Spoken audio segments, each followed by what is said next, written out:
नरेंद्र मोदी ने बैठक बुलाई। बैठक में सब लोग गए। रामविलास पासवान की विरासत पर बातचीत हुई। चिराग पासवान को नरेंद्र मोदी ने यह कह दिया कि वो विरासत अब तुमको मिलने वाली है। अमित शाह ने भी कह दिया कि विरासत तुम्ही को मिलेगी। उसके बाद भी अब पशुपति पारस मानने को तैयार नहीं।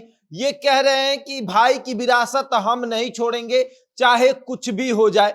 बैठक समाप्त हुई। बैठक में ही चिराग पासवान ने अपने चाचा का आशीर्वाद भी लिया और उसके बाद सोशल मीडिया पर खूब अफवाह फैली कि अब हाजीपुर से चिराग पासवान चुनाव लड़ने वाले हैं, लेकिन अब पशुपति पारस वो सीट छोड़ने को तैयार नहीं है।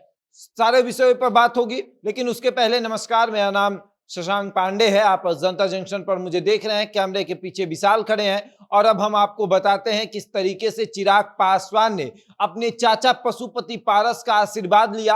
आशीर्वाद लेने के बाद अब ये कंफर्म हो गया था कि हाजीपुर सीट से चिराग पासवान चुनाव लड़ेंगे, लेकिन चाचा ने बड़ा झटका दे दिया है चिराग पासवान को।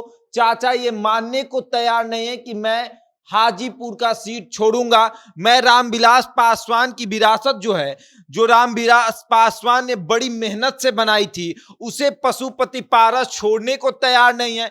पशुपति पारस कह रहे हैं कि मैं अमित शाह से बात करूंगा और उसके बाद तय करूंगा कि करना क्या है, क्या विरासत चिराग पासवान को देना है या फिर नहीं। लेकिन चिराग पासवान अब पूरी तरीके से कंफर्म हो गए हैं, अपने आप को मजबूत बना लिए हैं कि अब हाजीपुर और समस्तीपुर उन्हीं के हाथ में जाने वाला है। साथ ही साथ पशुपति पारस के दो सांसद, एक महबूब अली केसर जो खगड़िया से सांसद है और दूसरा बीना देवी जो कि वैशाली की सांसद है, वो लगातार चिराग पासवान के संपर्क में है, क्योंकि उन्हें ये इस बात का आशंका है कि वैशाली और खगड़िया चिराग पासवान के कोटे में चला जाएगा, तब हमें हाथ धोना पड़ जाएगा अपने संसदीय क्षेत्र से।